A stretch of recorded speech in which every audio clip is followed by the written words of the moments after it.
नमस्कार. महाराष्ट्रातील जळगाव जिल्ह्यातील असोदे गावात राहणाऱ्या भीमा या लोकांनी यांच्या पोटी जन्मलेल्या अशा महान प्रसिद्ध आयरणी कवयित्री तुम्हाला माहिती असेल ना, ज्यांना काव्य रचनेचा छंद होता. अशा प्रभावीपणे बोली भाषेत ओळी म्हणणाऱ्या म्हणजेच कोण, तर बहिणाबाई चौधरी. ते अशिक्षित असूनही त्यांना जीवनातील साधे सोपे आणि खोल तत्त्वज्ञान होते. मी आज बहिणाबाई यांची वेशभूषा साकारली आहे. मला काही ओळीतील पंथ्या ते म्हणायचे वाटतात. अरे संसार संसार जसा तवा चुल्यावर, आधी हाताला चटके तेव्हा मिळते भाकर. आधी हाताला चटके तेव्हा मिळते भाकर. संसार हा चुल्यावरील तव्यासारखा आहे.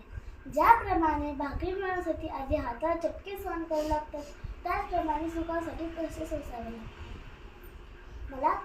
मला काही जास्त ज्ञान नव्हते, पण निसर्ग, शेती, भक्ती, संसार, माय आणि माणुसकी यांच्या अनुभवातून मी काही ओळी इथे मी मांडणार आहे.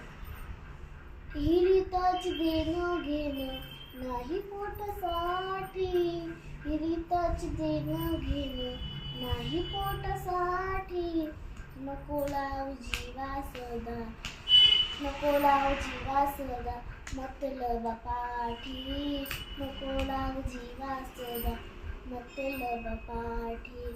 पाऊसीन रे लोकांचे व्यवहार खोटे नाटे. पाऊसीन रे लोकांचे व्यवहार खोटे नाटे. तवा भोळी बाबळीच्या अंगावर आले काटे. तवा भोळी बाबळीच्या अंगावर आले काटे. अजून काय होईल म्हणते. डोळे मिटले मिटले स्वतःले इसरला. डोळे मिटले मिटले स्वतःले इसरला. आशा अंधारात त्याला देव दिसला दिसला. आशा अंधारात त्याला देव दिसला दिसला. देव कुठे आभाळाच्या आर पार. देव कुठे आभाळाच्या आर पार. देव कुठे तुझ्या बुबया मजारे.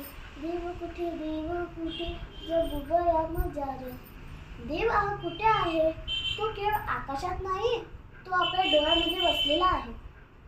अरे खोप्यामध्ये खोपा जसा सुगर नीच्या चांगला. देखा पेल्यासाठी तिने झोका झाडाले टांगला. पिलं निजले खोपात जसं झुलता बंगला. तिने पिलामध्ये जीव झोका झाडाले टांगला.